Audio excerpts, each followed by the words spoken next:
함께 기도하시겠습니다. 살아계시는 거룩하신 아버지 하나님, 우리를 죄악 가운데서 구원해 주시고 하나님의 자녀 삼아 주신 것 진심으로 감사를 드립니다. 이 시간 하나님 앞과 예수 그리스도 안에서 저희가 함께 모였습니다. 오직 세상 끝날까지 함께 하시겠다는 주의 약속의 말씀을 의지하고 주 성령께서 우리 가운데 두루 역사하시기를 사모하고 기다립니다. 우리 각 사람 살펴주시고 진리의 말씀으로 가르쳐 주시며 주의 권능으로 중심으로부터 변화시켜 주시기를 더욱 간절히 기도합니다. 이 땅에서의 삶이 영원한 세계와 연결되어 있다는 것을 깨닫도록 도와주시고 결코 주 앞에 책망받을 일 없도록 또 후회할 일 없도록 우리의 모든 삶을 다스려 주시기를 주님께 부탁을 드립니다. 어디에 있든지 무엇을 하든지 누구를 만나든지 우리가 빛의 자녀라는 것을 기억할 수 있도록 일깨워 주시고 우리의 언행을 주의 뜻 가운데 세워주시기를 더욱 간절히 주님을 의지하여 부탁을 드립니다. 죽은 자에게 생기를 불러 넣어주셨던 것처럼 우리의 삶에 새 생명으로 주관해 주시고 주의 영광을 나타내 주시기를 더욱 간절히 기도합니다. 또 모일 때마다 아직 구원 얻진 못한 이뤄진 영혼들을 기억하고 주 앞에 더욱 간절히 기도합니다. 우리에게 영혼에 대한 열정을 주시고 또 우리를 의의 도구 삼으셔서 그들에게 이 복음을 전할 수 있도록 기회를 주시고 주께서 친히 역사해 주시기를 주님께 부탁을 드립니다. 특별히 가족들, 주께서 이 땅에서 우리에게 소중한 가족을 주셨습니다. 그들 중에 이루어지는 자가 없도록 우리를 통해 역사해 주시고 주님 오시기 전까지 반드시 주 앞으로 인도할 수 있도록 도와주시기를 주님께 기도합니다. 또 이 시간 인도 선교 중에 있는 이유한 목사님과 임재춘 목사님 또 함께 하신 일행들 기억해 주시고 모든 일정 가운데 함께 하시며 영육간에 보살펴 주시기를 주님께 기도합니다. 이 시간도 유익된 시간이 될 수 있도록 우리의 마음을 일깨워 주시며 배울 수 있는 겸손도 우리 마음에 허락해 주시기를 주님께 기도합니다. 오직 함께 하시는 주께 모든 것을 의지합니다. 고마우신 예수님 이름으로 기도합니다. 아멘. 네, 함께 출애굽기 15장 말씀을 보시겠습니다. 출애굽기 15장 22절 말씀부터 보시겠습니다. 성경 106페이지 출애굽기 15장 22절 말씀부터 같이 보시겠습니다.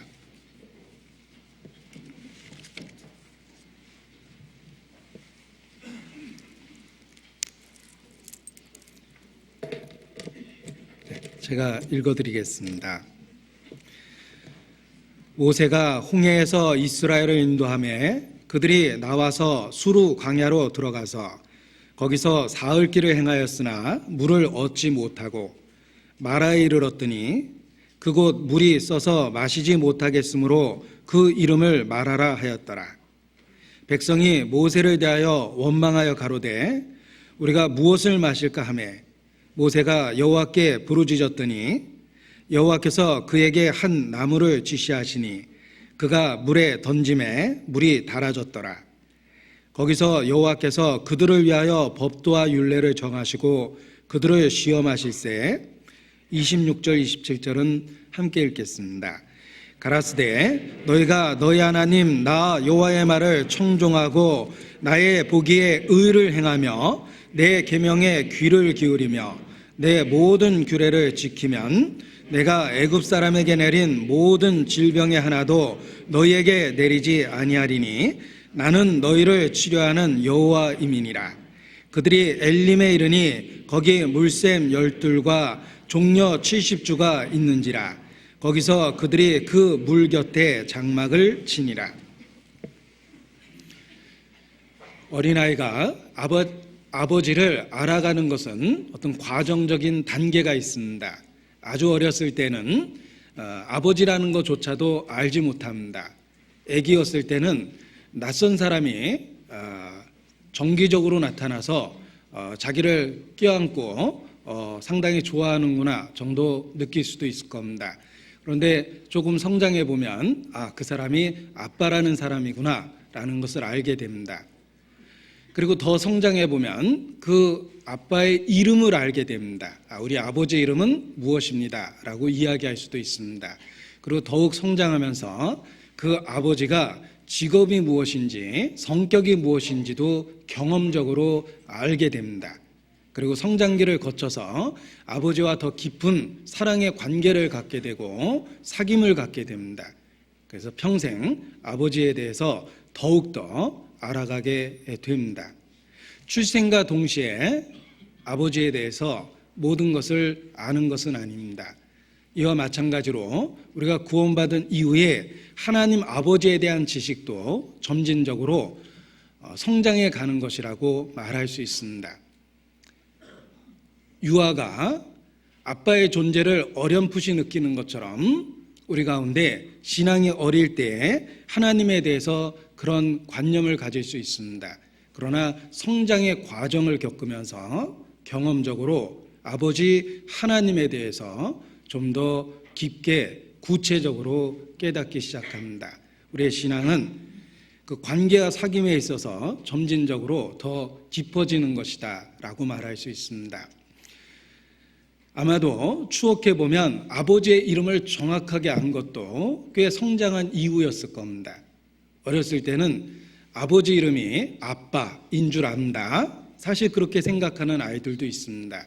그러나 성장의 과정을 거쳐서 아빠라는 유아적 표현을 벗어버리고 아버지라 부를 수도 있게 되고 이름뿐만 아니라 좀 더 구체적인 정보와 지식을 갖게 됩니다.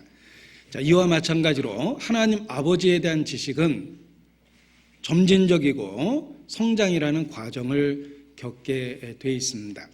하나님은 자신에 대해서 우리에게 알려주기 위해서 이름을 사용하십니다. 전능자라는 의미를 갖고 있는 엘로힘, 하나님이라고 번역을 했습니다. 그 외에 성경에 나타난 언약의 하나님으로서 여호와라는 이름을 우리에게 계시하셨습니다.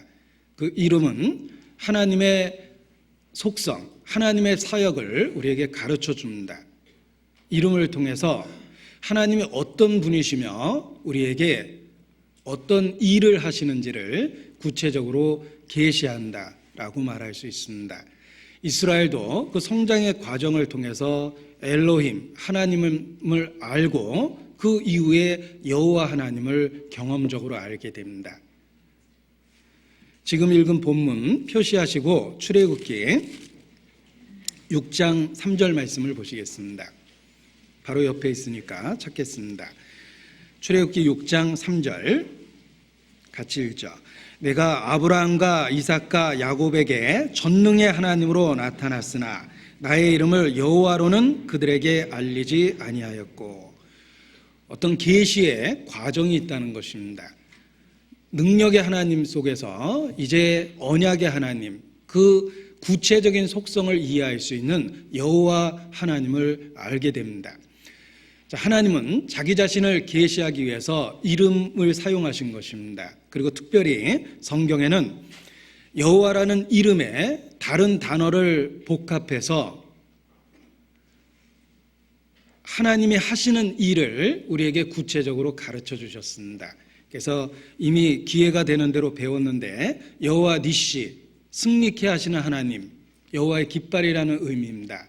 또 여호와 샬롬, 화평케 하시는 하나님, 그리고 여호와 이레, 준비하시는, 예비하시는 하나님에 대한 내용을 우리가 배웠던 적이 있습니다. 자, 오늘은 그 연장선상에서 여호와 니시라는, 여호와 라파라는 치료하는 하나님이라는 뜻을 갖고 있는 그런 복합적 이름과 관련된 내용을 같이 생각해 보고자 합니다. 여호와 라파, 혹 라파라는 말 들어보신 적 있는지 모르겠습니다. 관심 있게 살펴보면 의료기 회사나 또는 병원 이름 속에 라파라는 이름을 많이 사용합니다. 그 뜻이 히브리어로 치료한다라는 뜻을 갖고 있습니다. 그래서 의료기나 병원의 이름에 아주 적합해서 혹 사용하는 경우가 있습니다. 라파라는 말을 명사형으로 쓰면 로페인데 여호와 로페 또는 여호와 라파라고 해서 치료하시는 그 하나님이라는 의미를 갖고 있습니다. 바로 오늘 본문 출애굽기 15장 26절에 나는 너희를 치료하는 여호와이민이라 라는 표현 속에 말이 담겨 있습니다. 바로 치료하는 하나님 여호와 라파다 이렇게 말할 수 있습니다. 이 여호와 라파라는 그 하나님의 이름에 대한 계시는 출애굽의 사건 속에서 가르치신 겁니다. 따라서 그 출애굽의 과정도 본문에 나타난 그 과정도 살펴보고자 합니다. 자, 이 출애굽기 15장에는 바다가 갈라지는 그 놀라운 사건을 체험한 이후 이스라엘 온 민족이 하나님께 감사와 찬양을 드리는 내용으로 되어 있습니다. 그런데 바다가 갈라지는 그 놀라운 사건을 체험한 이후 그들은 바로 가나안 땅에 도착한 것이 아닙니다. 그들은 홍해 바다를 건너서 광야로 들어섰습니다. 그들을 기다리고 있었던 것은 광야라는 힘들고 어려운 그런 지역이었습니다. 이 출애굽의 놀람과 기쁨이 채 사라지기도 전에 그들은 광야의 어려움을 직면하게 된 것입니다. 이러한 사건은 우리의 신앙생활에 대한 모형입니다. 우리가 구원받은 이후 우리를 기다리는 것은 어떤 편안한 그런 그 삶이 아닙니다. 우리의 인생은 여전히 힘들고 거기에 더해서 신앙적인 어려움도 혹 생깁니다. 광야와 같은 어려운 지역으로 들어간 것처럼 우리 신앙생활에 어려움이 시작됩니다. 이 출애굽 이후 광야 생활이 바로 우리 신앙생활에 대한 모형입니다. 엄청난 승리를 경험했지만 그들은 승리 뒤에 고난에 직면하게 됩니다. 이 출애굽기 15장의 내용을 분석해 보면 짧은 한 장 속에 하나님에 대한 찬양, 승리의 감격에 가득 찬 그 찬양도 있고, 그리고 아이러니컬하게 같은 장에 하나님에 대한 원망과 불평의 내용도 있습니다. 아마도 우리의 신앙생활 가운데도 이 두 가지가 짧은 순간 안에 뒤섞이는 경우가 있을 거라고 생각합니다. 구원받은 이후에 만사형통이라든지 호의호식이라는 그런 좋은 상황이 우리를 기다리는 것이 아니라 신앙생활에 어려움이 혹 기다리고 있기 때문입니다. 예수께서도 분명하게 말씀하셨습니다. 세상에서는 너희가 환난을 당하나 담대하라. 내가 세상을 이기었노라 라고 말씀하셨는데 세상에서는 환난을 당하나 라고 말씀하셨습니다. 그것은 주의 것으로 구별된 이후에 세상에서의 삶에 핍박과 어려움과 고난이 있을 거라는 것을 미리 말씀하신 것입니다. 광야가 기다리고 있었습니다. 신앙생활은 군인으로 비유됩니다. 그리고 우리가 군사로 부르심을 입었을 때 고난은 반드시 겪어야 될 과정이라는 것을 성경은 일깨우고 계십니다. 우리가 그리스도 예수의 좋은 군사로 부르심을 입을 때 바로 고난의 현장으로 부르심을 입은 거다라고 성경은 말합니다. 그래서 신앙생활의 필수가 바로 고난이다 이렇게 말할 수도 있습니다. 디모데후서 본문은 표시해 두고 디모데후서 2장 3절입니다. 디모데후서 2장 3절입니다.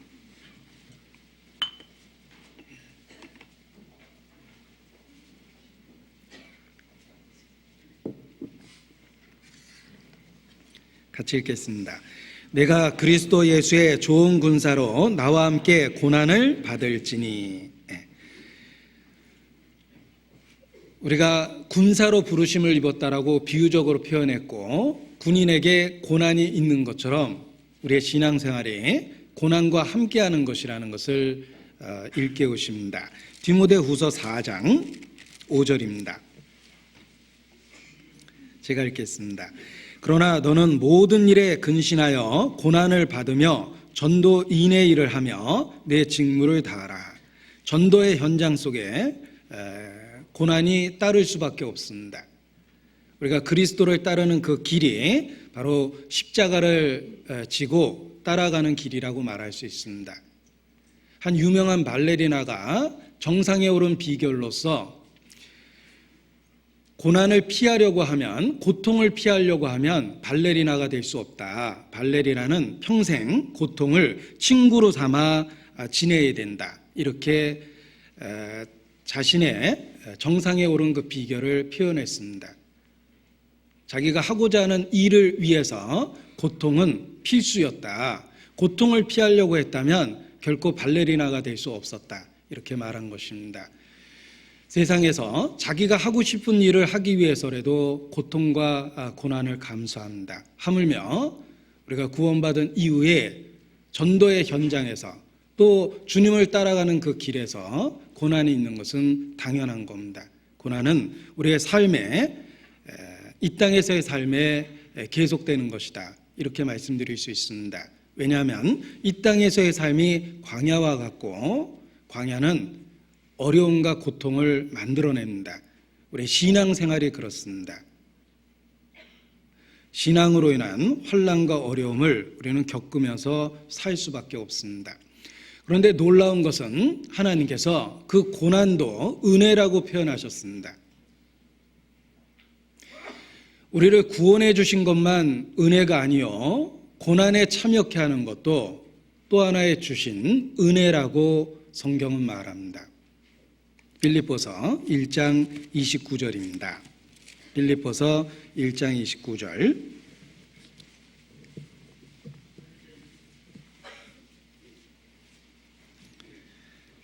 같이 읽겠습니다. 그리스도를 위하여 너에게 은혜를 주신 것은 다만 그를 믿을 뿐 아니라 또한 그를 위하여 고난도 받게 하심이라. 자, 그리스도를 위하여 우리에게 은혜를 주셨습니다. 그 은혜의 내용이 두 가지인데, 다만 그를 믿을 뿐 아니라 또 하나가 있습니다. 또한 그를 위하여 고난도 받게 하심이라 라고 표현하셨습니다. 예수 그리스도를 믿는 것도 은혜요, 그를 위하여 받는 고난도 은혜다라고 말씀하고 계십니다. 왜냐하면 우리가 받는 고난에는 하나님의 놀라운 섭리가 계산되어 있기 때문에 그렇습니다. 이유 없이 자녀를 힘들게 하는 사람은 없습니다. 하물며 하늘에 계신 아버지도 그러합니다. 우리에게 고난과 고통을 주실 때 반드시 유익이 될 거라는 보장이 있다는 것입니다. 야곱은 에서로부터 장자 유업을 빼앗았습니다. 그러나 그 결과는 고난이었습니다. 에서가 죽이려 했기 때문에 어머니의 품을 떠나서 광야로 도망갔습니다. 그 광야에서 돌베개 베고 잘 때 그 외로움과 슬픔이 어떠했겠습니까? 구원받은 이후에 우리에게 주어지는 고난이 그런 모습입니다. 그러나 광야에서 돌베개 베고 자던 그날 하나님이 하늘을 열고 함께하고 있다라는 확신을 주십니다. 그것이 베델의 사건입니다. 하나님이 함께 하시거늘 내가 몰랐다라고 야곱은 고백하게 됩니다. 고난의 현장에 하나님이 함께 하십니다. 그래서 고난조차도 우리에게 주신 은혜다, 이렇게 말할 수 있습니다. 우리 찬송의 가사에 천성에 가는 길 험하여도 생명길 되나니 은혜로다, 이런 표현이 있습니다. 천성에 가는 길 험하여도 생명길 되나니 은혜로다. 우리의 신앙생활이 고통과 고난의 길일지 모르겠지만 바로 생명길 되기 때문에 우리는 은혜라고 이렇게 찬송할 수 있습니다. 자, 이스라엘은 출애굽의 놀라운 경험만 했던 것이 아니라 이제 광야라는 고난의 현장에 서게 됐습니다. 이 광야는 하나님을 의지하는 법을 배울 수 있는 곳입니다. 유대 광야를 생각해 보십시오. 중동 지방의 광야의 모습을 생각해 보십시오. 절대로 생존이 불가능한 곳입니다. 게다가 어린아이를 동반해서 정상적인 삶이란 거의 불가능합니다. 광야는 가족을 데리고 생존하기 불가능한 장소입니다. 낮에는 너무 덥고 밤에는 기온이 또 급강하여서 추위를 느낄 수밖에 없습니다. 광야에서는 음식을 구할 수 없습니다. 광야에서는 마실 수 있는 물을 구한다라는 것이 어렵습니다. 게다가 광야에는 도적이 들끓습니다. 그들의 극단적 삶의 환경이 사람을 악하게 만들었기 때문에 광야에는 도적들이 적들이 많이 있습니다.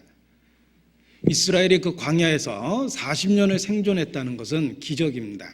하나님은 그 광야 생활을 통해서 하나님을 의지하는 법을 배우도록 했다, 이렇게 말할 수 있습니다. 그리고 광야에서 생존할 수 있었던 이유는 하나님이 함께 하셨기 때문입니다. 추위와 더위는 불과 구름 기둥으로 해결하셨습니다. 광야에서 구할 수 없는 음식은 하늘에서 만나를 내리는 초자연적인 방법으로 해결하셨습니다. 물을 구할 수 없었습니다. 심지어 반석을 터뜨려서 하나님은 물을 내셨습니다. 그리고 아말렉과 같은 추적자 적들로부터 그들을 보호하기도 하셨습니다. 한마디로 광야에서의 40여 년 생활을 통해서 이스라엘은 하나님을 의지하는 법을 철저하게 배워나갔다라고 말할 수 있습니다. 따라서 40년 광야 생활을 끝내고 가나안 땅에 들어갈 때 그들은 이미 잘 훈련된 군대와 같았습니다. 그래서 가나안 전쟁의 7년을 승리로 이끌 수 있도록 이미 잘 훈련되었습니다. 이스라엘은 이 광야 생활을 통해서 바로 하나님 의지하는 법을 배웠다. 그리고 하나님은 그 불가능한 환경 속에서 그들을 보존하시며 훈련시키셨다는 것입니다. 광야가 고난과 고통의 장소임에 틀림이 없지만 중요한 것은 하나님이 그들과 함께 하시며 그들을 보존하셨다는 것입니다. 신명기 1장 31절입니다. 신명기 1장 31절.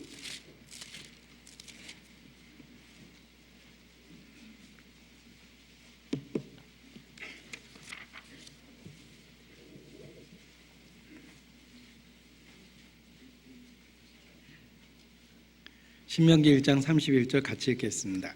광야에서도 너희가 당하였거니와 사람이 자기 아들을 아는같이 너희 하나님 여호와께서 너희의 행로 중에 너희를 아느사 이곳까지 이르게 하셨느니라 하나.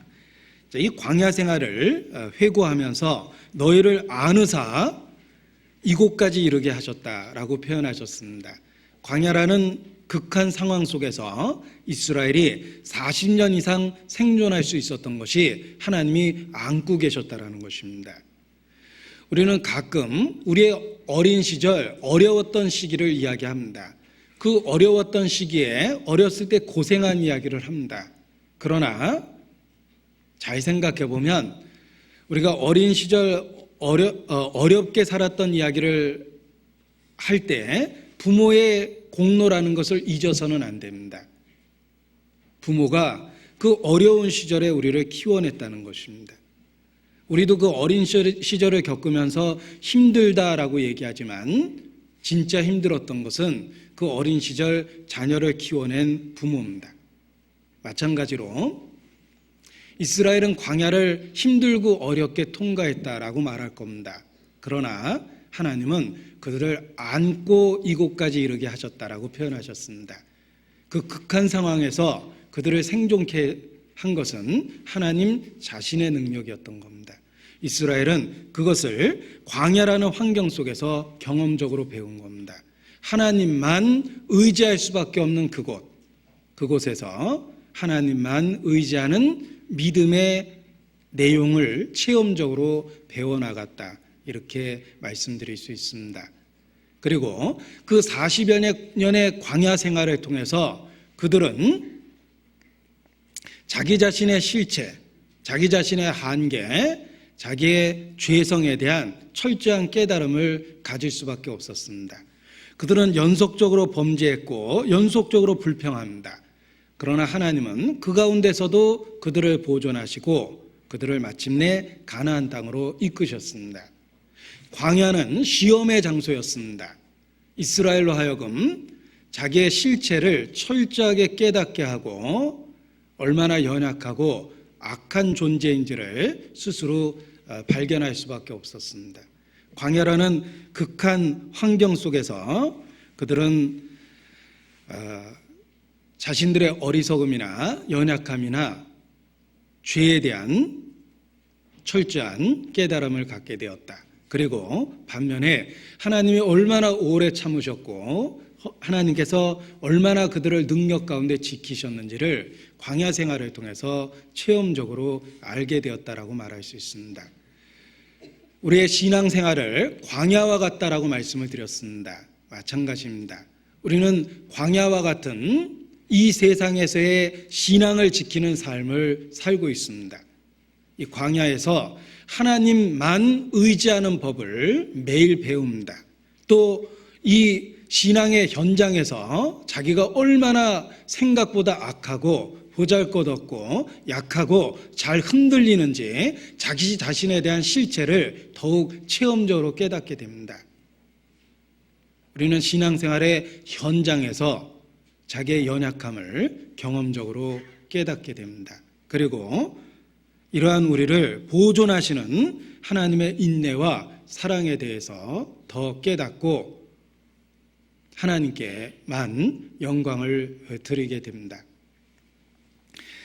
이스라엘 백성은 광야 생활 가운데 수시로 하나님께 불평과 원망을 늘어놓습니다. 출애굽한 지 며칠 되지도 않아서 그들은 바로 원망하기 시작했습니다. 그리고 조금만 어려운 일이 생겨도 불평하고 원망했는데 사실 이러한 불평과 원망은 하나님 앞에 큰 죄라고 말할 수 있습니다. 왜냐하면 하나님은 능력 가운데 그들을 보존하고 계셨고 선한 섭리로 그들을 인도하고 계십니다. 그럼에도 불구하고 불평과 원망을 했다라는 것은 선한 하나님의 섭리에 대한 불신입니다. 그 원망과 불평은 하나님 앞에 큰 죄입니다. 자, 우리는 살인하고 간음하는 것, 그것을 큰 죄라고 마음에 분명하게 깨닫습니다. 그러나 살인하고 간음하는 것 못지않게 신앙적으로 큰 죄가 불평과 원망이라는 거 아셔야 됩니다. 왜냐하면 하나님은 변함없이 우리를 선한 섭리 가운데 보존하시고 인도하시는데 그럼에도 불구하고 그 하나님의 손 안에서 불평하고 원망하고 있다는 것은 철저한 불신에서 나온 겁니다. 그래서 살인, 간음, 우상숭배 못지않은 큰 죄가 불평과 원망이다, 이렇게 말할 수 있습니다. 고린도전서 10장입니다. 고린도전서 10장. 이스라엘 죄를 고발하고 있습니다. 7절입니다. 이스라엘 민족의 죄를 고발합니다. 저희 중에 어떤 이들과 같이 너희는 우상 숭배하는 자가 되지 말라. 8절. 저희 중에 어떤 이들이 간음하다가. 9절. 저희 중에 어떤 이들이 주를 시험하다가. 10절. 저희 중에 어떤 이들이 원망하다가 멸망시키는 자에게 멸망하였나니 너희는 저희와 같이 원망하지 말라. 그렇습니다. 여러분, 우상 숭배, 간음, 주를 시험하는 것, 이 모든 것이 죄입니다. 그리고 이러한 죄 못지않게 큰 죄가 바로 원망이라는 것입니다. 원망과 불평이 불신에서 나온다는 것을 기억하십시오.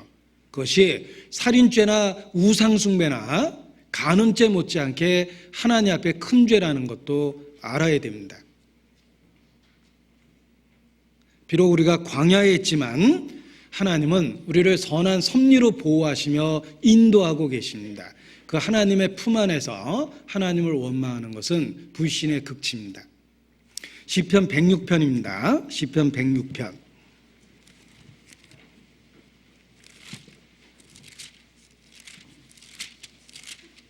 24절, 25절입니다. 880페이지 시편 106편 24절, 25절.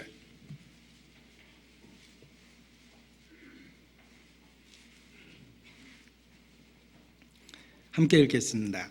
저희가 낙토를 멸시하며 그 말씀을 믿지 아니하고 저희 장막에서 원망하며 여호와의 말씀을 청종치 아니하였도다. 자, 이 원망의 원인이 여기 나타나고 있습니다. 그들이 왜 장막에서 원망하고 불평했는가? 낙토를 멸시하고 그 말씀을 믿지 않았기 때문입니다.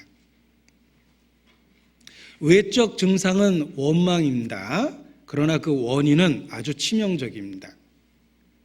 아이가 기침합니다. 기침할 수도 있죠. 그런데 원인을 찾아보니까 예를 들면 아주 치명적인 질병에 걸려서 기침하는 수도 있습니다.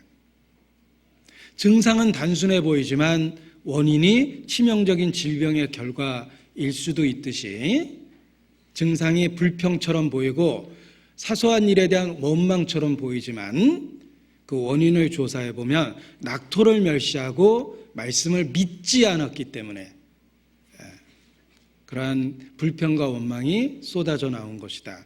이렇게 말할 수 있습니다. 그 증거로서 이스라엘은 툭하면 아주 사소한 어려움 때문에 이럴 거라면 애굽에서 죽는 게 나을 뻔했다.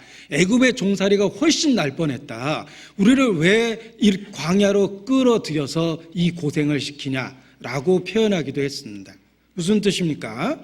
그들은 일상에서 겪게 되는 사소한 어려움이나 고통 때문에 하나님의 선한 섭리를 저버리고 심지어는 약속의 땅 가나안조차도 무시해버린 겁니다.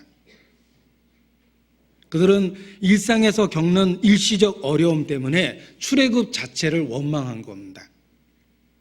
그래서 원인이 불신에서 나온 거기 때문에 하나님이 크게 진노하신 겁니다. 이 어리석은 이스라엘의 모습이 혹 우리의 삶에 그대로 나타날 때가 있습니다.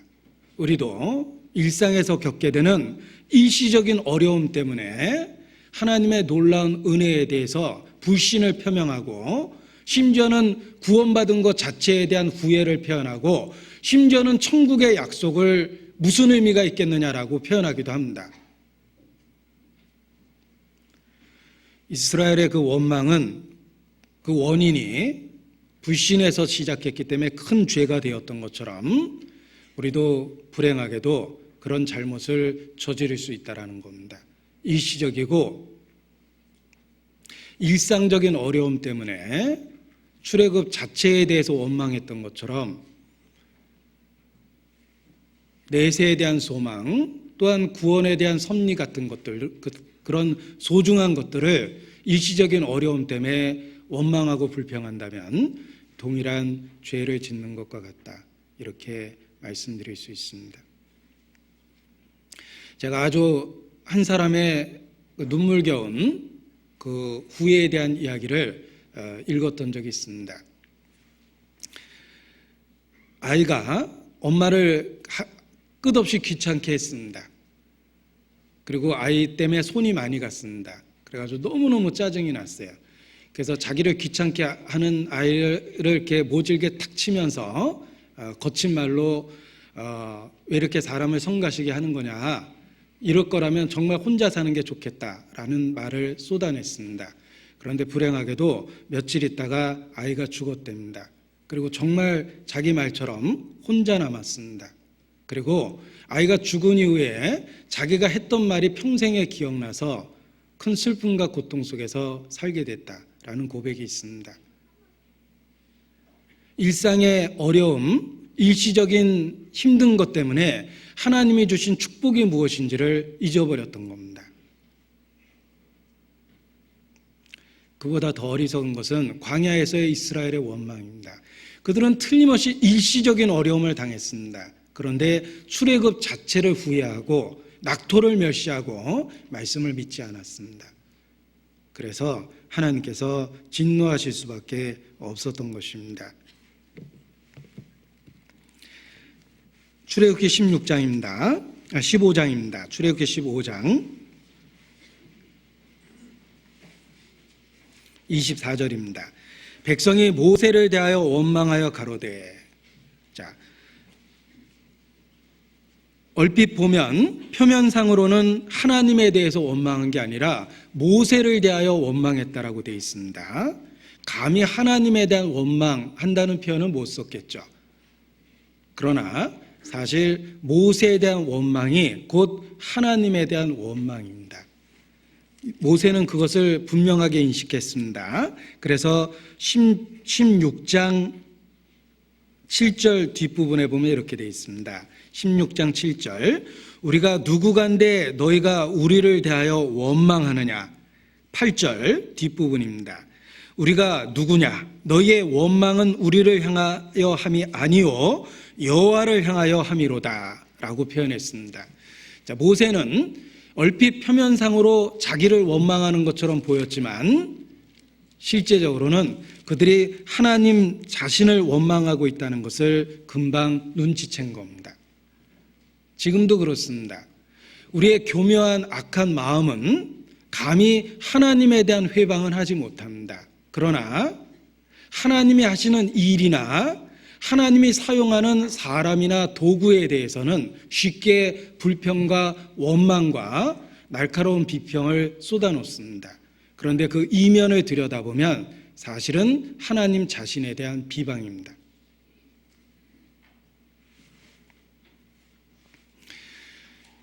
인간의 죄는 그 죄를 덮고자 하는 그 교묘함을 함께 갖고 있습니다. 따라서 하나님을 대적하면서도 하나님을 대적하지 않는 것처럼 가장하기를 좋아합니다.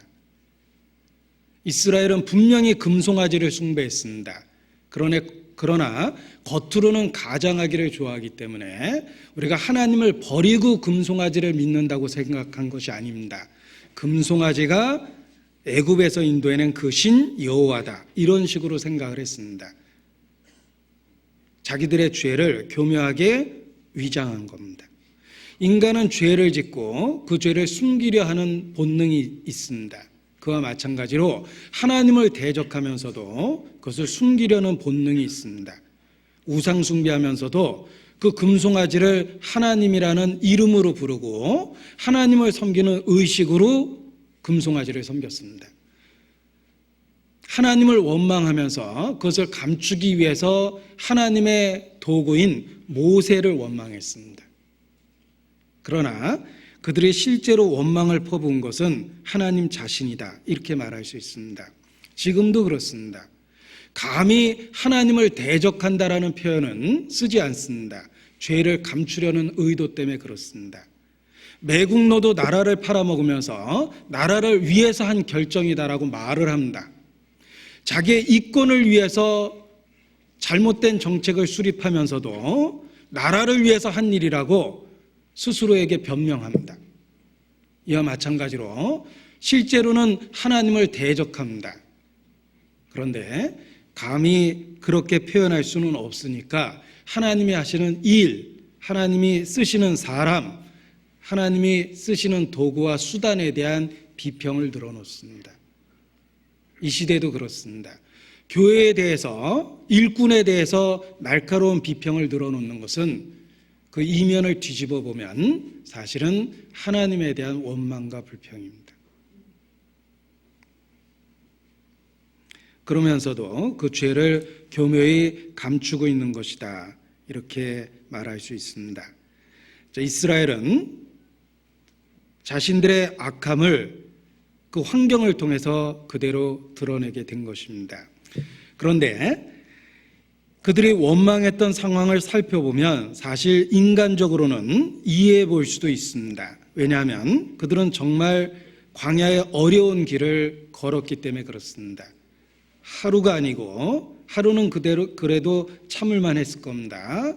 둘째 날도 걸었습니다. 셋째 날도 걸었습니다. 인간적으로 상황을 살펴보면 불평할 만한 상황이라고 말할 수 있습니다. 나름대로 참을 만큼 참은 거죠. 하루 이틀은 잘 참았기 때문에 자기들 딴에는 잘 참아낸 겁니다. 그런데 사흘째 되는 날 견딜 수가 없었습니다. 벌써 사흘째 광야만 나타났고, 게다가 더 참을 수 없었던 것은 마침내 물을 발견했는데 먹을 수 없는 쓴 물, 곧 마라였기 때문에 그렇습니다. 그래서 얼핏 상황을 보면 이스라엘이 불평할 만하다라고 생각할 수도 있습니다. 그러나 하나님이 크게 책망하신 이유는 그들은 믿음에 대한 태도를 유지하지 못했기 때문입니다. 믿음은 이해할 수 없는 상황 속에서도 그 생명력을 발휘합니다. 바로 사흘길을 걸었던 그때 그들에게 필요했던 것이 믿음입니다. 마라라는 쓴물을 발견했을 때 그때 바로 믿음이 필요했습니다. 그런데 그들은 믿음을 저버리고 하나님에 대한 불평과 원망만을 늘어놓은 겁니다. 우리에게 주어지는 상황이 그러합니다. 첫째 날 광야입니다. 그래도 구원받은 그 기쁨으로 인해서 잘 견뎌냈습니다. 둘째 날 역시 광야입니다. 그러나 구원받은 기쁨이 있기 때문에 잘 견뎌냅니다. 문제는 사흘째 되는 날입니다. 정말 이제는 참을 수 없다. 그러나 그때도 믿음을 갖고 참아내는 것이 마땅합니다. 마라라는 쓴물에 도착했습니다. 실망하고 낙심할 수밖에 없었습니다. 그러나 그때 바로 믿음이 필요합니다. 그들은 믿을 만한 충분한 근거를 갖고 있었습니다. 왜냐하면 이미 하나님께서 놀라운 이적을 그들에게 베풀어 주셨기 때문입니다. 홍해바다를 그들의 목전에서 가르셨습니다. 애굽의 수만의 군대를 한 번에 쓸어버리셨습니다. 그들 평생 결코 잊을 수 없는 놀라운 체험을 주신 겁니다. 이미 주신 그 은혜가 지금 이해할 수 없는 상황에 대한 답이 될 수 있습니다. 그럼에도 불구하고 그들은 자기들이 경험한 그 놀라운 이적을 잊어버리고 일시적인 어려움 앞에서 불평과 원망을 늘어놓은 겁니다. 제가 어렸을 때 10개라는 영화를 단체 관람을 통해서 봤습니다. 그런데 어릴 적 보았지만 바다가 갈라지는 그 장면은 평생의 기억에 남을 만큼 충격적이었습니다. 영상으로 바다 갈라지는 장면을 보았음에도 불구하고 내 마음에 결코 잊을 수 없는 기억을 만들어냈다면 실제로 홍해바다가 갈라지는 걸 봤고 수많은 애국 군대가 빠져 죽는 것을 봤다면 그들 평생에 결코 잊어버릴 수 없는 놀라운 체험일 것입니다.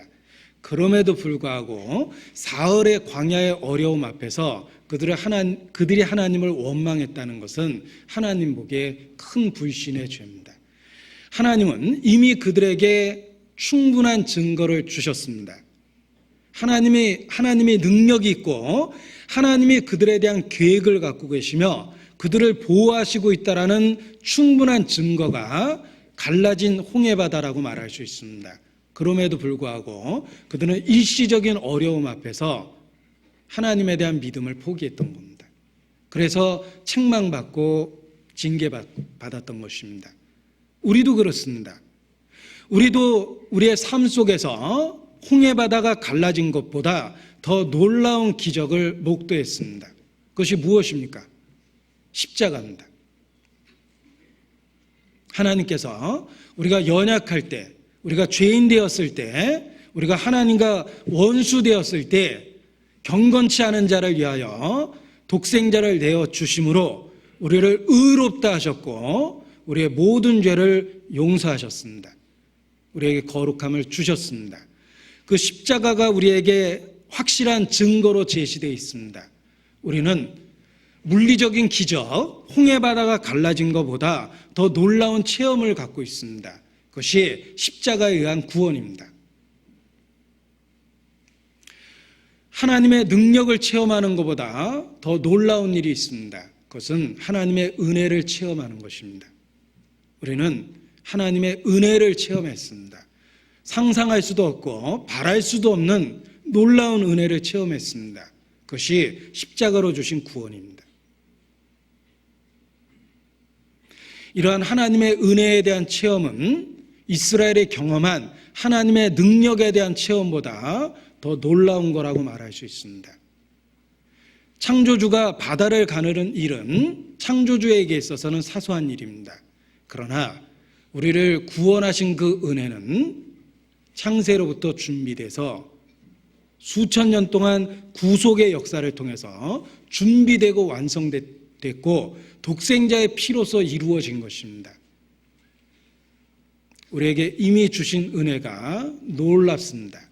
이제 하나님이 우리를 이 땅에서 계속해서 광야로 데리고 다니신다 하더라도 우리는 불평과 원망을 할 이유가 없습니다. 이미 놀라운 은혜에 대해서 확증하셨기 때문입니다. 이미 주신 그 은혜 때문에 하나님이 침묵하는 순간에도 우리가 믿을 수 있습니다. 우리의 이성으로 이해될 수 없는 상황 속에서도 우리는 믿을 수 있습니다. 왜냐하면 너무나 확실한 은혜, 십자가의 은혜를 우리에게 주셨기 때문입니다. 이제 하나님께서 천성에 이를 때까지 영원히 침묵하신다 하더라도 우리는 믿음을 저버려서는 안 됩니다. 그 아들을 아끼지 않고 내어주신 그 놀라운 은혜를 기억하면서 내가 이해할 수 없는 현재의 상황에 대한 믿음을 마음에 붙잡을 수 있기 때문입니다. 그래서 역사 속에서 수없이 많은 핍박 가운데도 그리스도인들이 믿음을 지켰던 겁니다. 동료가 죽어가고 자녀가 죽어가는 그 순교의 현장에서도 그들은 하나님의 이름을 부르고 믿음을 저버리지 않았습니다. 왜냐하면 분명히 벌어지는 상황에 대해서는 설명할 수도 없고 이해할 수도 없었지만 하나님께서 믿을 만한 확실한 증거, 십자가의 사랑을 주셨기 때문입니다. 이스라엘은 광야 내내 절대적으로 기억할 필요가 있었습니다. 그 홍해바다가 갈라진 그 사건에 대한 체험을 기억하면서 하나님이 침묵하실 때, 일시적인 어려움이 주어졌을 때 그것을 견딜 만한 근거로 삼아야만 했습니다. 마찬가지로 우리도 이 땅에서의 삶 속에서 십자가를 붙잡고 우리 이성으로 이해되지 않는 상황 속에서 연속적인 어려운 일이 벌어지는 상황 속에서 주님이 뜻하신 일, 정말 설명할 수는 없다 하더라도 믿을 수는 있다라고 고백을 하는 것이 마땅합니다. 우리에게 너무나 확실한 십자가의 은혜를 주셨기 때문입니다. 시편 106편입니다. 시편 106편 21절 22절입니다.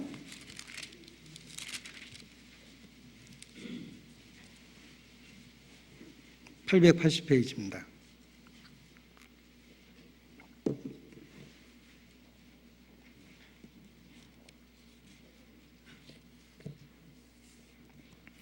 (21절) (22절) 같이 읽겠습니다.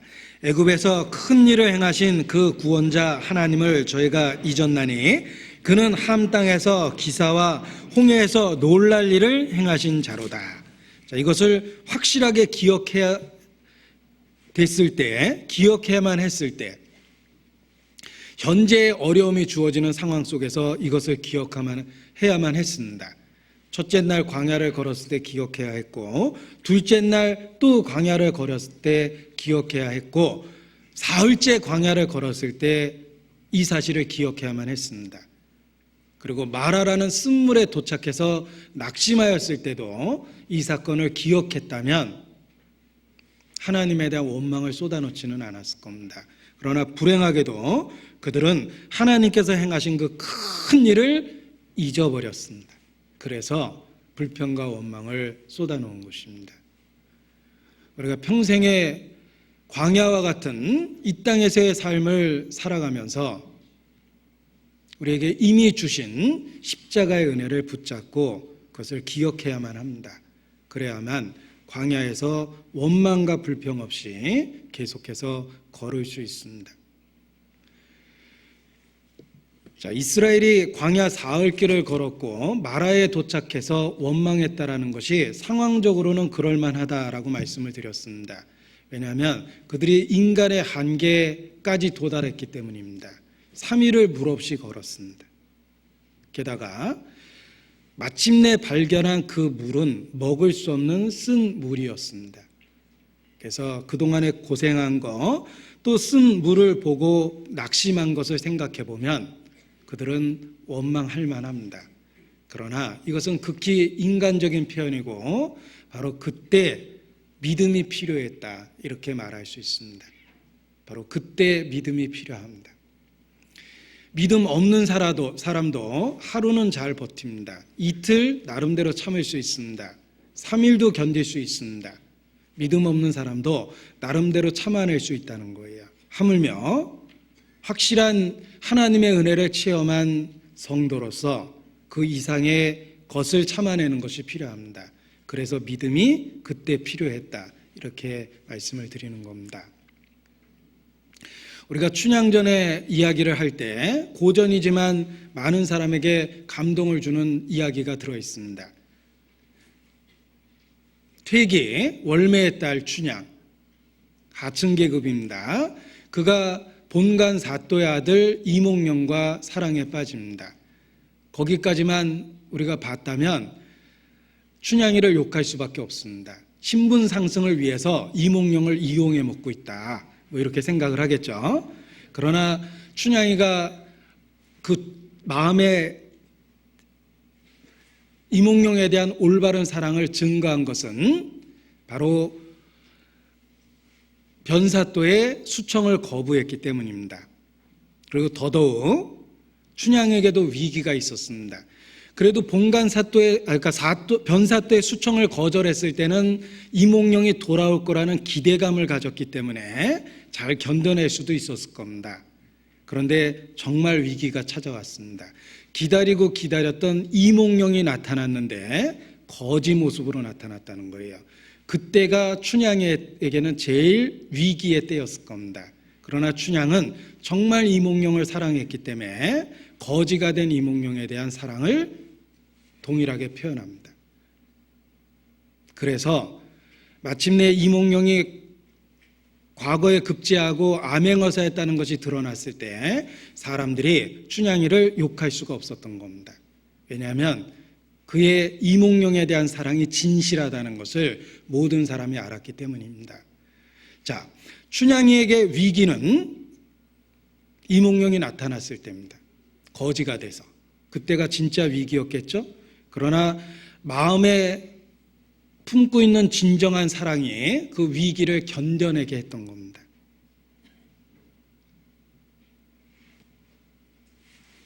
마찬가지입니다. 하나님은 우리에게 확실한 은혜를 주셨습니다. 우리가 그 은혜에 대한 믿음이 있다면 그 믿음을 표현할 절대적 위기가 생깁니다. 마라에 도착했을 때 3일간 물이 없었습니다.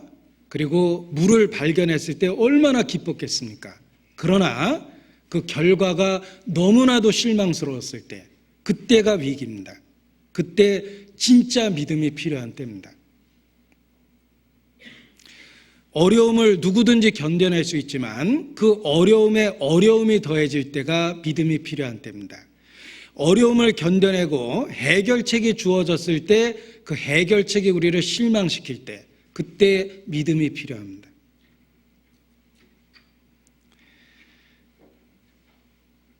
그때가 바로 진정한 믿음을 표현할 때다, 이렇게 말할 수 있습니다. 자, 출애굽기 15장 24절입니다. 백성이 모세를 대하여 원망하여 가로되 우리가 무엇을 마실까 하매 25절 모세가 여호와께 부르짖었더니 라고 되어 있습니다. 자, 이게 백성이 한 태도와 모세가 한 태도가 다르죠. 물이 없었던 상황 속에서 마라라는 쓴물을 발견한 상태에서 백성이 했던 행동과 모세가 했던 행동은 다릅니다. 백성은 원망했고 모세는 부르짖었습니다. 이것이 믿음이 없느냐 있느냐의 차이입니다. 똑같은 어려움이 주어졌을 때 믿음이 없는 사람은 원망합니다. 똑같은 어려움이 주어졌을 때 믿음 있는 사람은 부르짖습니다. 그게 차이입니다. 우리는 어차피 어려움은 갖고 있습니다. 광야에 있습니다.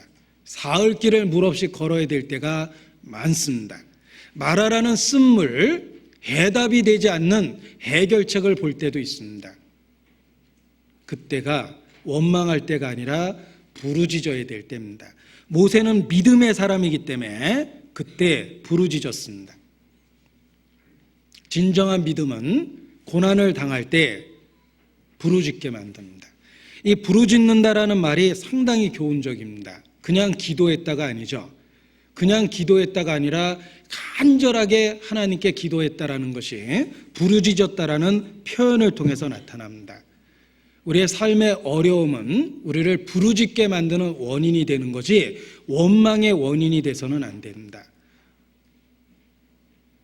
우리가 믿음이 있다면 믿음의 태도를 보이려면 어려움 가운데 원망할 것이 아니라 어려움 가운데 부르짖어야 됩니다.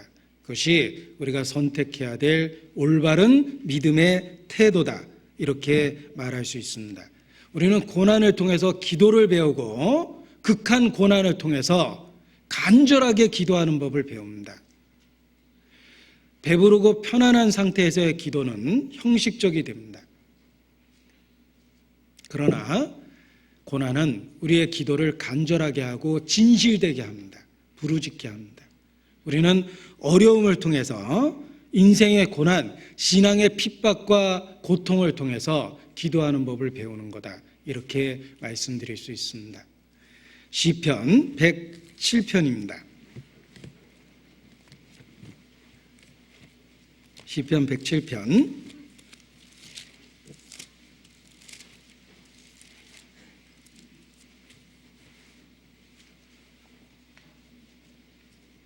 6절입니다.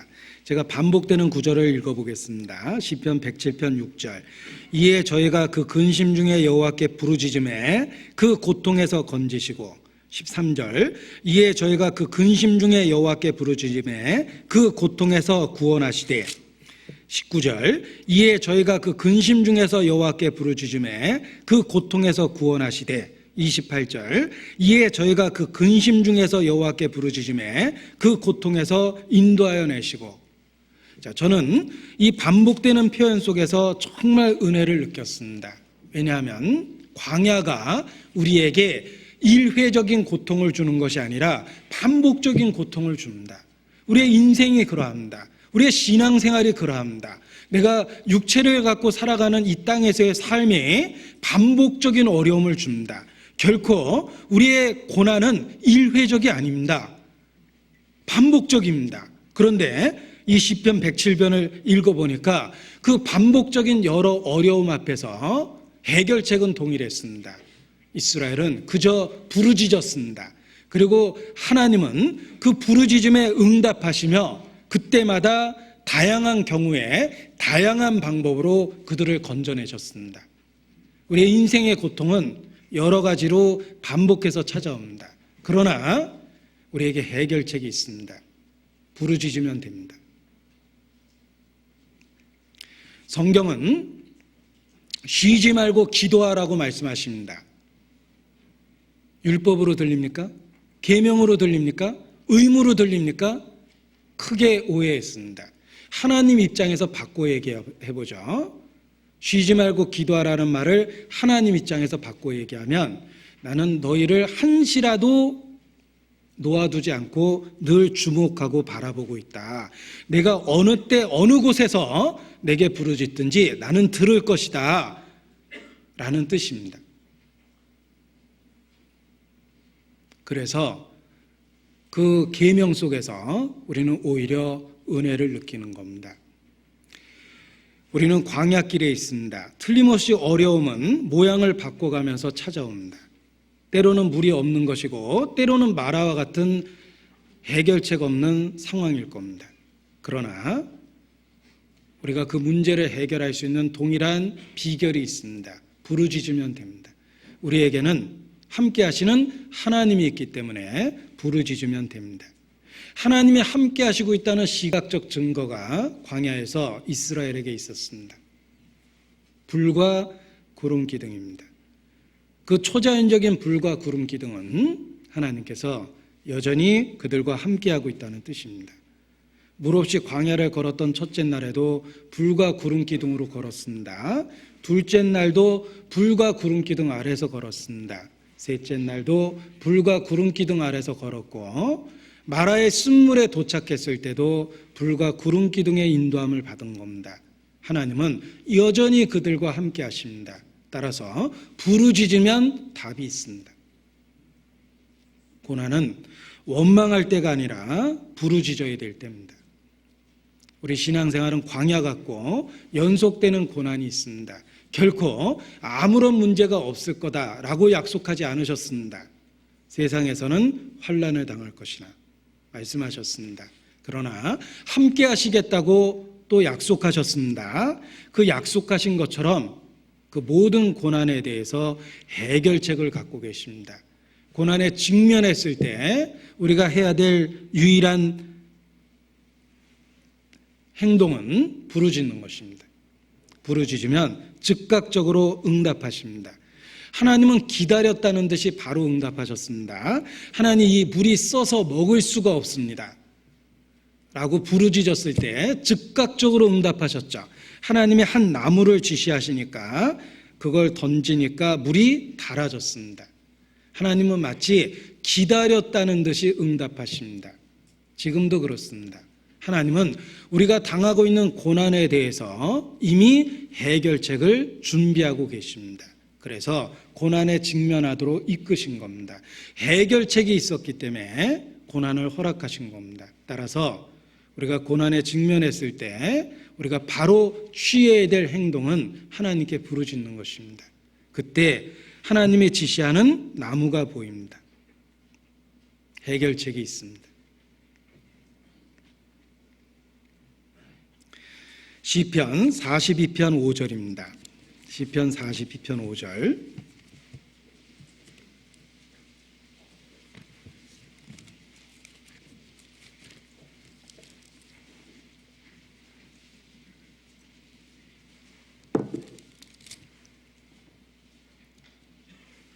시편 42편 5절입니다. 같이 읽죠. 내 영혼아, 내가 어찌하여 낭망하며 어찌하여 내 속에서 불안하여 하는고?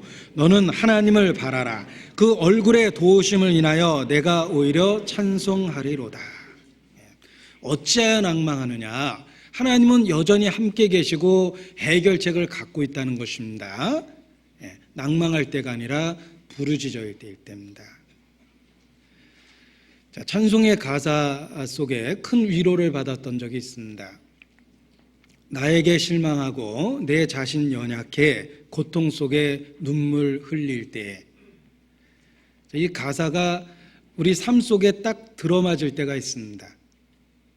나에게 실망하고 내 자신 연약해 고통 속에 눈물 흘릴 때, 못자국난 그 손길 내 손 잡아주시며 눈물 닦아주시며 나에게 말씀하시네. 너는 내 아들이라. 오늘날 내가 너를 낳았도다. 그 찬송은 우리의 현재의 상황을 표현해주고 하나님의 함께하심을 일깨워줍니다.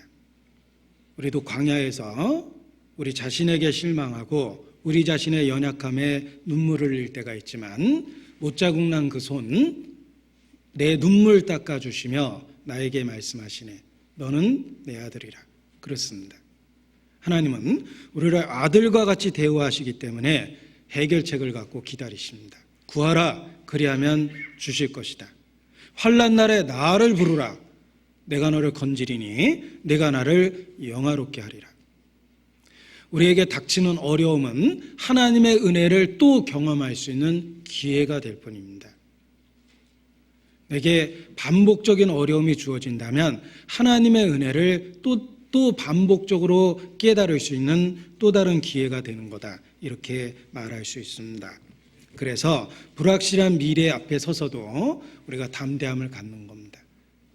우리에게 어떤 일이 주어질지 모르지만 불과 구름 기둥으로 함께 하신 하나님 여전히 우리와 함께 하시며 우리의 부르짖음에 즉각적으로 응답하시기 때문에 우리가 불확실한 미래 앞에서도 찬송을 평안하게 부를 수 있는 것입니다. 자, 이 사건을 통해서 하나님은 자신의 속성을 분명하게 계시하셨습니다. 여호와 라파, 나는 치료하는 하나님이시다 라는 속성에 대한 계시를 합니다.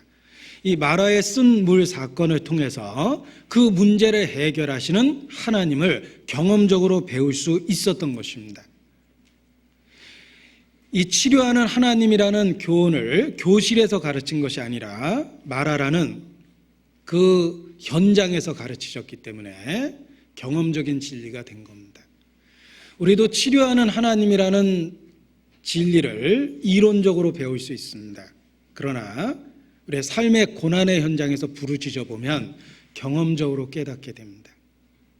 하나님은 치료하는 하나님이십니다.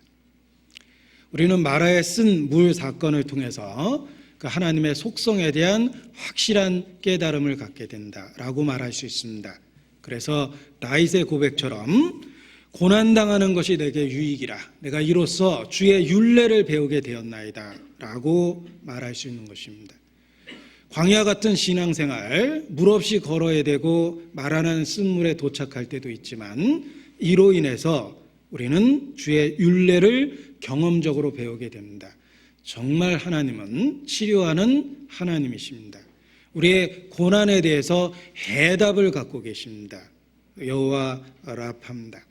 이 여호와 라파라는 말이 사실 우리의 삶 속에서 신앙생활 가운데 굉장히 위로가 되는 말씀입니다. 왜냐하면 우리는 끝없이 질병에 노출돼서 살고 있기 때문입니다.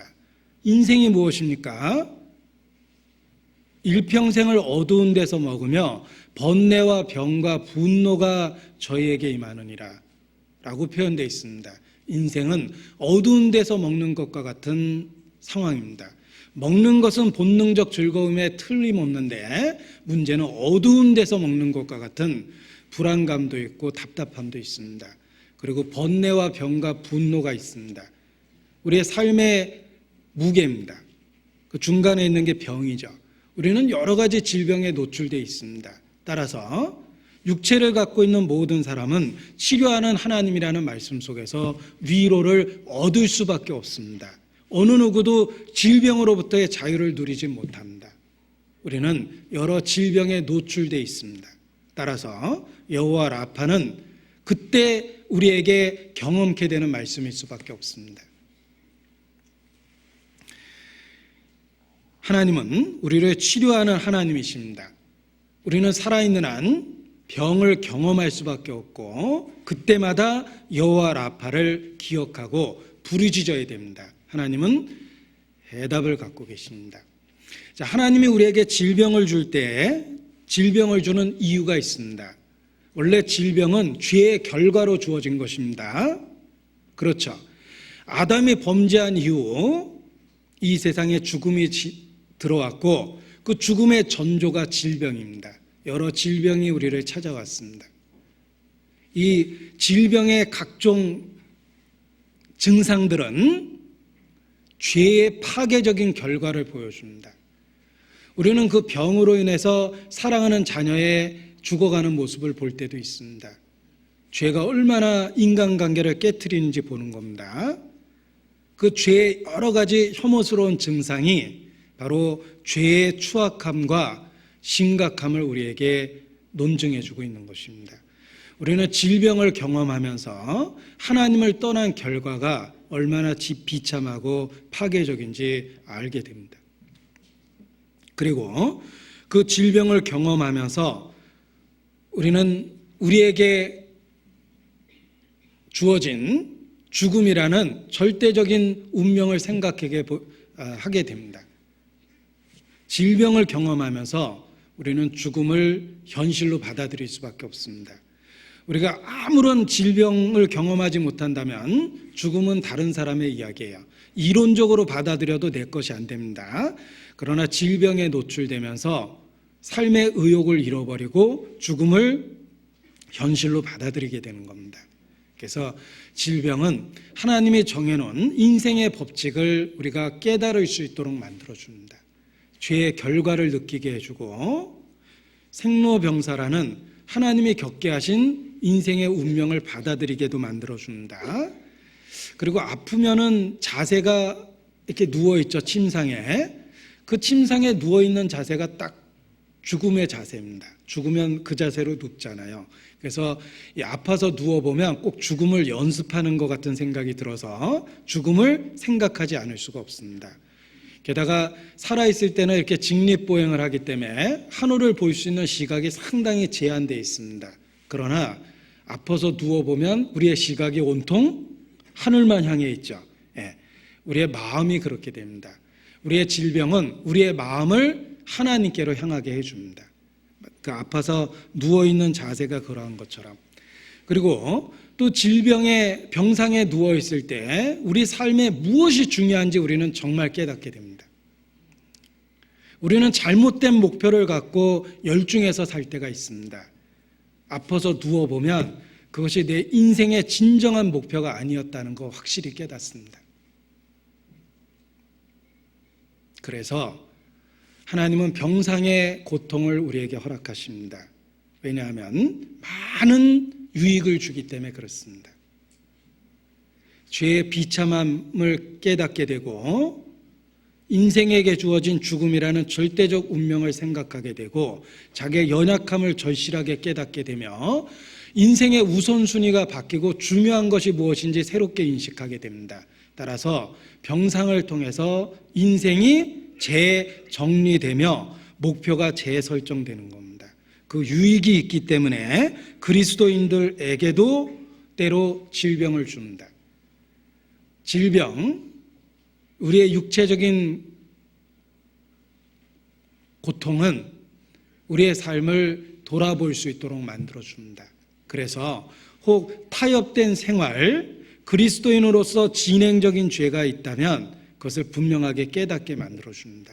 그래서 주님 앞에 우리 마음을 새롭게 할 수 있는 계기를 만들어주는 겁니다. 여러 유익이 있기 때문에 그리스도인들에게도 질병을 주십니다. 에레미야 30장입니다. 에레미야 30장 15절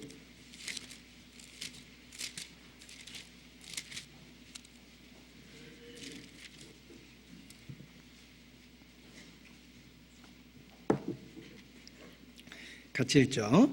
어찌하여 내 상처를 인하여 부르짖느뇨 내 고통이 낫지 못하리라.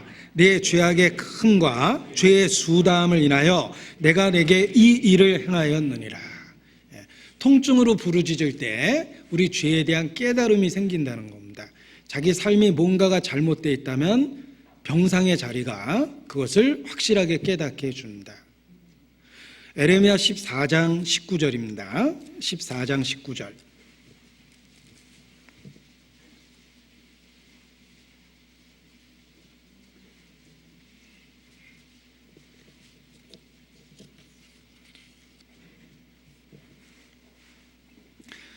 에레미야 14장 19절. 주께서 유다를 온전히 버리시나이까 주의 심령이 시온을 싫어하시나이까 어찌하여 우리를 치시고 치료하지 아니하시나이까 우리가 평강을 바라도 좋은 것이 없고 치료받기를 기다려도 놀람을 보나이다.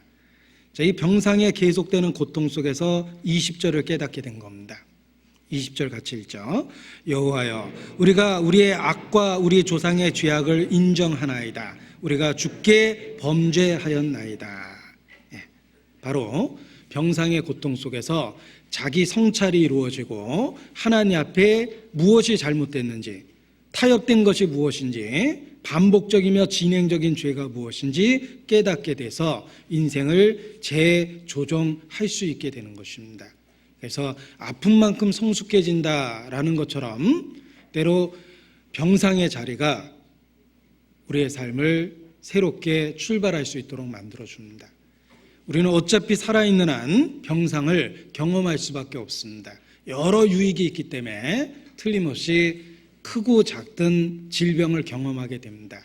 그때 여호와 라파, 치료하는 하나님을 기억하고 그 하나님 앞에서 우리의 삶을 다시 한번 성찰해보고 재조정하는 것이 필요합니다. 야고보서 5장입니다. 병상에서 큰 위로가 되는 말씀 중에 하나입니다. 야고보서 5장 14절입니다.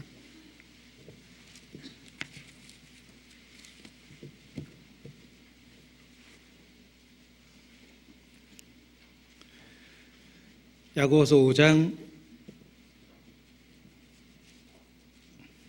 14절입니다.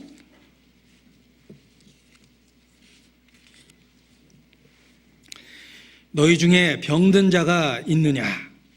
자, 이렇게 말씀을 읽으면 손 들고 싶은 생각이 듭니다. 저요 이러고. 네. 안 아픈 사람 있겠습니까? 너희 중에 병든 자가 있느냐? 그럼 저요 이렇게 손 들고 싶죠. 네. 저는 교회 장로들을 청할 것이요 그들은 주의 이름으로 기름을 바르며 위하여 기도하시니라. 교회의 소중함을 깨닫고 교회의 일꾼을 소중하게 깨달을 수 있는 기회가 사실 병상의 자리이기도 합니다. 믿음의 기도는 병든 자를 구원하리니 주께서 저를 일으키시리라. 혹시 죄를 범하였을지라도 사하심을 얻으리라. 예. 병상의 자리에서 여호와 라파, 치료하는 하나님을 기억할 때 바로 우리의 삶을 하나님께 의지하고자 하는 마음이 생깁니다. 자, 그런데 하나님은 우리 병을 고치시기 전에 먼저 우리의 삶을 조정하십니다.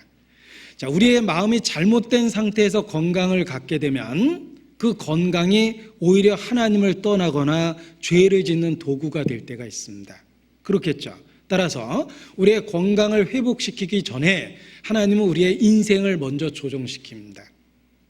우리의 신앙을 회복시키시고 그 이후에 건강도 주시는 겁니다. 그 순서를 바꾸면 안 됩니다. 시편 103편입니다. 시편 103편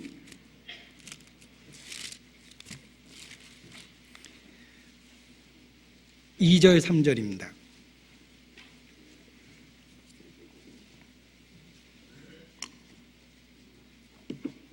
시편 103편 2절 3절 같이 읽겠습니다. 내 영혼아 여호와를 송축하며 그 모든 은택을 잊지 말지어다. 저가 내 모든 죄악을 사하시며 내 모든 병을 고치시며.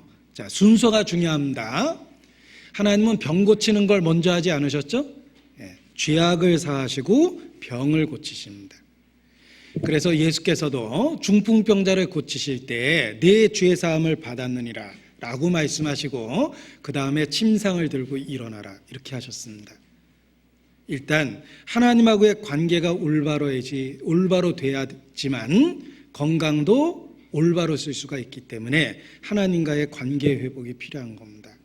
강도가 건강해지면 강도짓밖에 안 합니다. 중심이 잘못된 사람이 건강하면 그 건강으로 더욱더 죄를 짓고 삽니다. 병약했을 때는 애처가였던 남편이 건강해지니까 첩두는 사람 있죠. 예. 그 부인 입장에서는 차라리 아픈 남편이 낫다 이렇게 이야기합니다. 극단적인 상황인지 모르겠지만 아무튼 하나님과의 관계가 잘못된 상태에서 육체적인 건강은 오히려 악인이 잘 되는 게 죄라고 그랬습니다. 그게 형벌의 원인이 될 수도 있는 것입니다. 먼저 우리가 건강을 하나님께 요구하기 전에 우리 자신을 성찰하고 하나님과의 관계를 재설정하고 삶의 목표를 분명하게 정하는 게 필요합니다. 그러면 건강도 필요한 만큼 주십니다. 자, 요즘에는 특히 건강에 대한 그런 관심이 많습니다. 그래서 음식도 웰빙, 이왕이면 몸에 좋은 음식을 먹으려고 그러고 신종 플루 같은 게 유행하니까 면역성 강화라든지 체질을 좋게 만들려고 많은 사람들이 관심을 갖습니다. 그런데 정말 건강해지려면 하나님의 법도를 지키는 것, 그것이 정말 건강의 비결입니다. 보십시오. 출애굽기 15장입니다. 26절.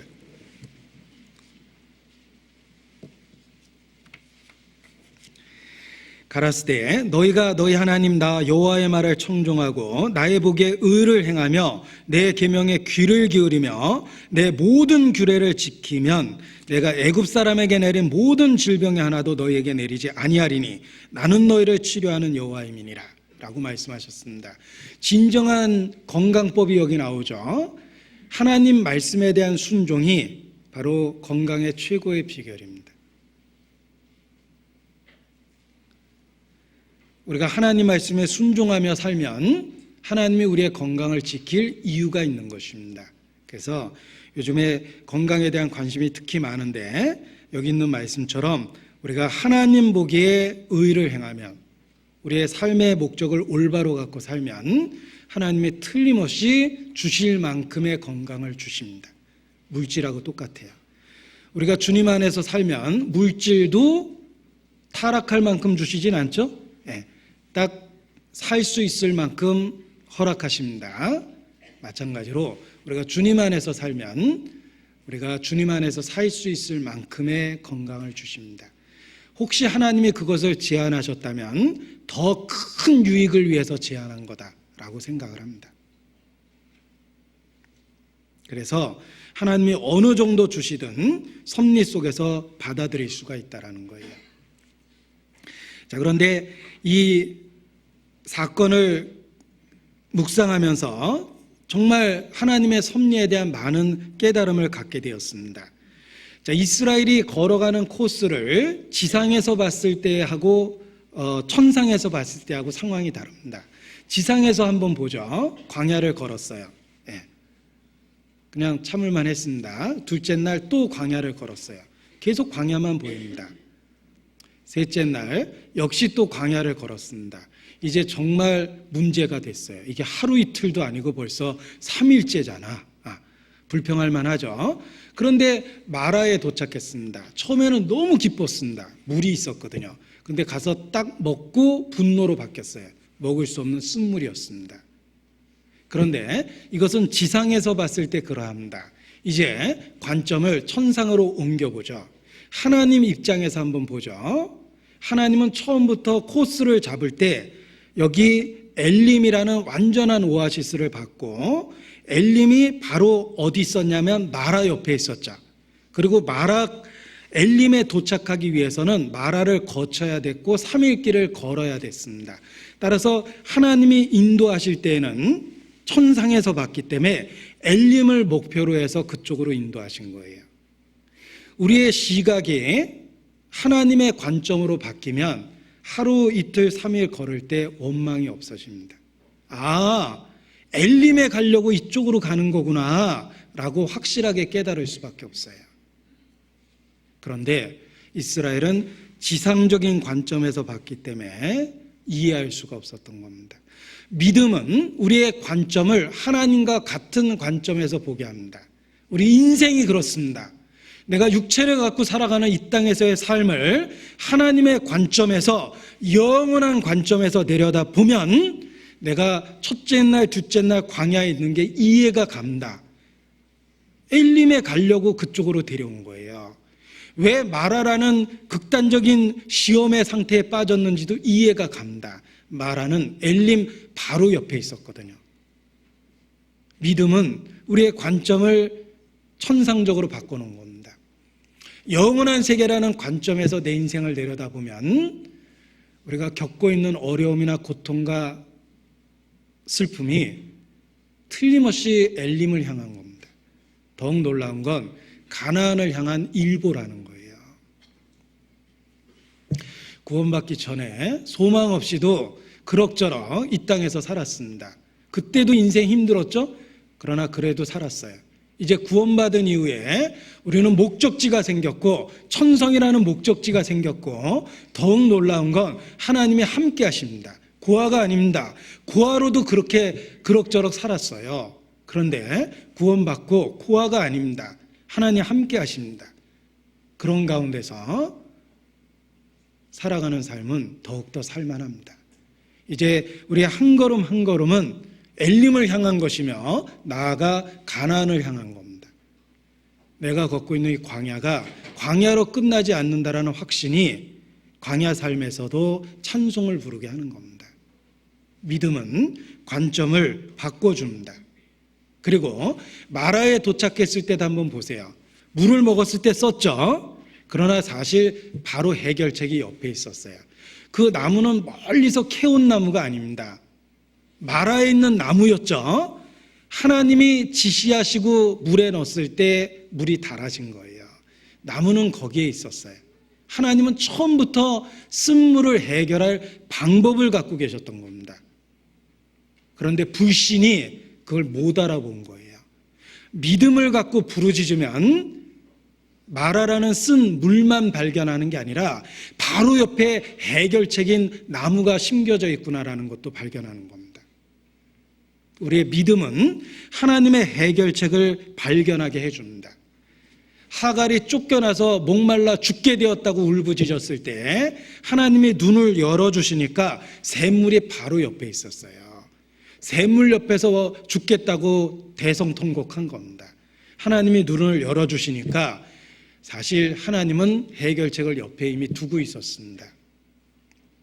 엘리사의 사환이 아람 군대가 둘러쌌을 때 무서워 떨었습니다. 하나님이 눈을 열어주시니까 천군 천사가 온통 엘리사를 보호하고 있는 것을 비로소 발견하게 됐습니다. 눈을 여니까 온 천사들이 엘리사를 둘러싸고 있는 것을 보게 된 겁니다. 믿음을 가지면 우리를 둘러싼 천군 천사를 매일 봅니다. 믿음을 가지면 광야에서 샘물을 바로 발견합니다. 믿음을 가지면 마라라는 쓴물 앞에서 해결책인 나무를 같이 발견합니다. 우리에게 필요한 것이 독생자를 주신 그 하나님에 대한 믿음입니다. 믿음을 가지면 하나님은 광야에서 해결책을 갖고 우리를 인도하고 있다는 것을 깨닫게 되는 겁니다. 해결책이 바로 옆에 있었어요.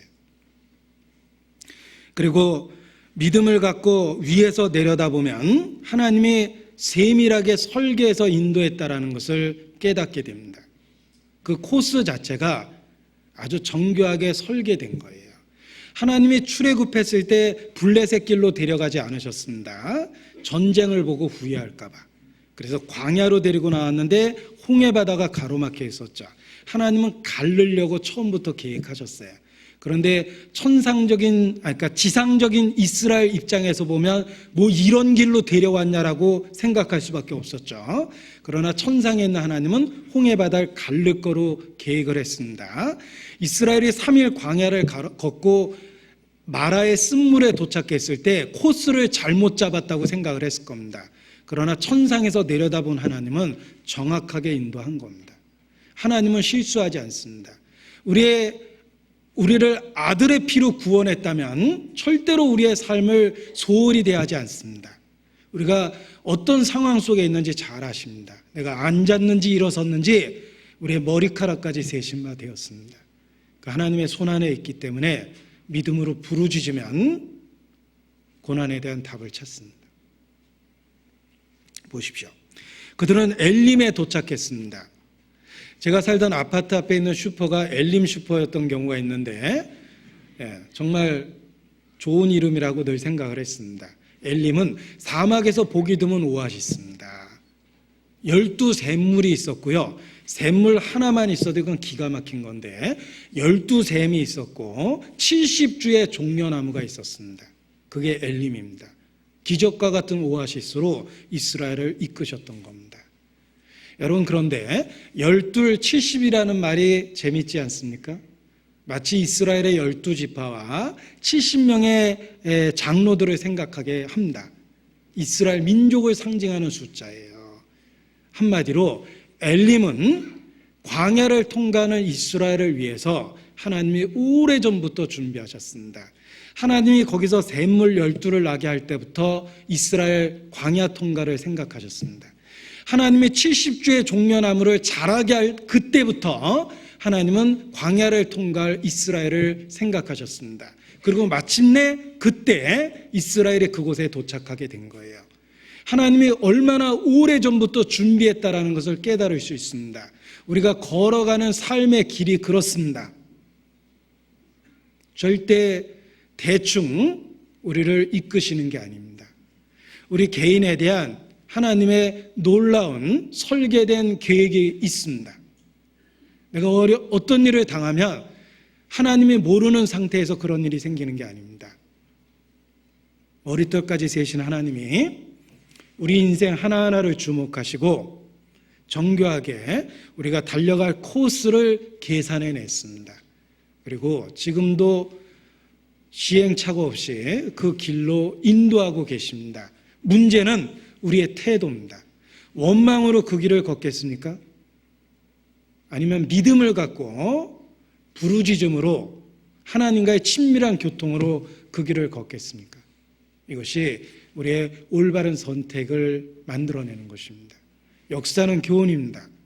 이 엘림의 사건, 그 사건 자체가 우리에게 교훈이 되고 메시지가 되는 것입니다. 이스라엘은 그 섭리 가운데 바로 엘림에 이르는 것이다, 이렇게 말할 수 있습니다. 자, 엘림은 그야말로 낙원과 같은 장소였습니다. 자, 그러나 기억하십시오. 그들은 엘림에 머무른 것이 아닙니다. 참 좋았지만 목표는 가나안입니다. 다시 광야로 들어섭니다. 그래서 16장 1절에 보면 이스라엘 자손의 온 회중이 엘림에서 떠나 그랬죠. 사실 떠나고 싶지 않았을 겁니다. 그러나 떠날 수밖에 없었습니다. 왜냐하면 최종적 목적지는 가나안이었기 때문에 그렇습니다. 우리의 신앙생활 코스가 그러합니다.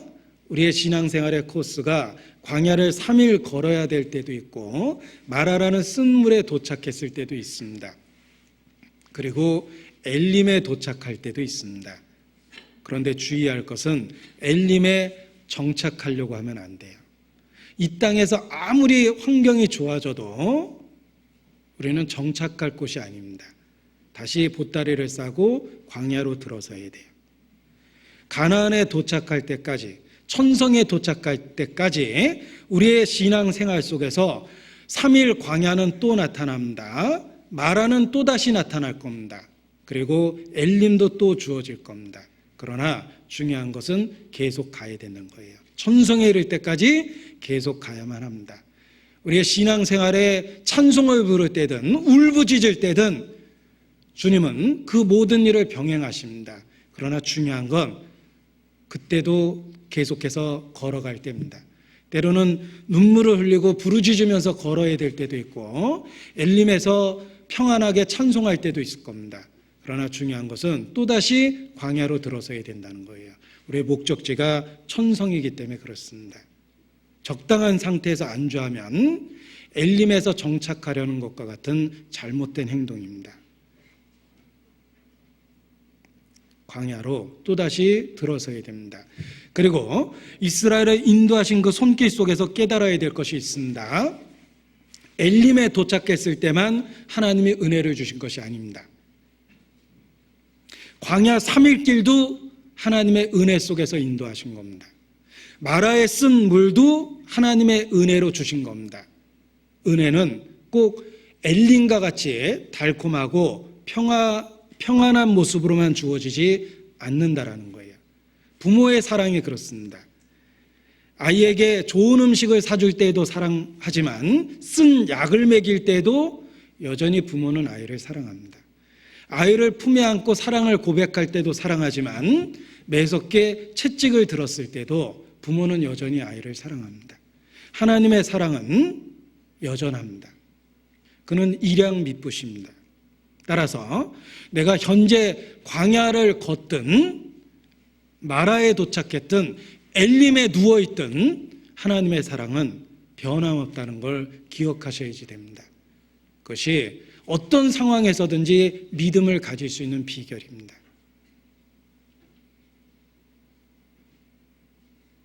우리의 광야는 어차피 반복됩니다. 마라를 거쳐 엘림에, 다시 광야에, 또 마라를 거쳐 엘림에 비슷한 상황이 반복됩니다. 그러나 진정한 신앙은 혼인서약과 비슷합니다. 즐거울 때나 괴로울 때나 병약할 때나 건강할 때나 변함없이 아내와 남편 된 도리를 하듯이 우리는 어떤 광야의 형편을 지나든지 주님에 대한 믿음은 지속적으로 갖고 있어야 됩니다. 그리고 우리에게 정말 기쁜 소식은 처음 걸을 때보다 상당히 가까이 가나안 땅에 도착했다는 거예요. 우리가 신앙생활을 시작할 때보다 정말 가까이 주님 앞에 이르렀습니다. 그래서 곧 주님 오신다라는 설레임 속에서 마지막 발걸음을 걸을 수 있는 때가 바로 지금이라고 생각합니다. 야고보서 5장입니다. 야고보서 5장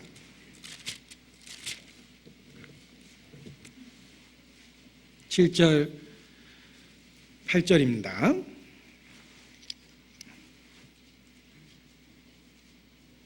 같이 읽겠습니다. 그러므로 형제들아 주의 강림하시기까지 길이 참으라. 보라 농부가 땅에서 나는 귀한 열매를 바라고 길이 참아 이른 비와 늦은 비를 기다리나니 너희도 길이 참고 마음을 굳게 하라. 주의 강림이 가까우니라. 주의 강림이 더 가까워졌기 때문에 이제 우리가 정말 광야의 모퉁이에 도달했다. 이제 막 가나안 땅에 진입할 때다라고 말할 수 있습니다. 기도하시겠습니다. 아버지 하나님, 우리의 연약함과 우리의 한계와 어리석음을 고백하고 슬퍼합니다. 그러나 우리를 날마다 새롭게 하시는 주의 능력에 대해서, 새 생명에 대해서 더욱 감사 찬양을 드립니다. 주님 오시는 그날까지 우리 모두를 보존해 주시고 우리를 통해 더 놀라운 역사를 이루어 주시기를 주님께 기도합니다. 우리가 때로 원망하고 불평하는 큰 죄를 범할 때도 있습니다. 미련한 우리를 불쌍히 여기시고 은혜에 은혜를 더하셔서 우리 마음을 온전케 만들어 주시고 어떤 상황에서든지 믿음을 저버리지 않고 주님에 대한 찬송을 더 크게 부를 수 있도록 도와주시기를 주님께 기도합니다. 고난의 순간에 원망하지 않고 부르짖는 모세와 같은 믿음을 우리 모두에게 허락하여 주시옵소서. 또 병상의 어려운 처지에 있을 때 치료하는 하나님을 기억하고 주께 모든 것을 의탁할 수 있도록 우리의 마음도 인도해 주시기를 부탁을 드립니다. 주께 모든 것을 의지하며 우리를 사랑하시는 예수님 이름으로 기도합니다. 아멘. 찬송하시겠습니다. 456장입니다. 456장 찬송하시겠습니다.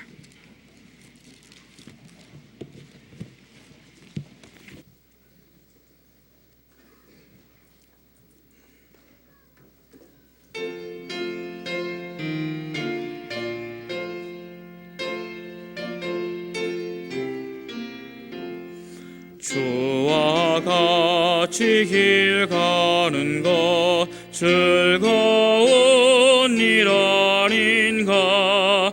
우리 주님 걸어가신 발자취를 밟겠네. 한 걸음 한 걸음 주 예수와 함께 날마다 우리는 걷겠네. 어린아이 같은 우리 미련하고 약하나 주의 손에 이끌리어 생명길로 가겠네. 한 걸음 한 걸음 주 예수와 함께 날마다 우리는 걷겠네. 꽃이 피는 들판이나 험한 골짜기라도 주가 인도하는 대로 주와 같이 가겠네. 한 걸음 한 걸음 주 예수와 함께 날마다 날마다 우리는 걷겠네. 옛날 선지의 녹같이 우리들도 천국에 들려 올라갈 때까지 주와 같이 걷겠네. 한 걸음 한 걸음 주 예수와 함께 날마다 날마다 우리는 걷겠네.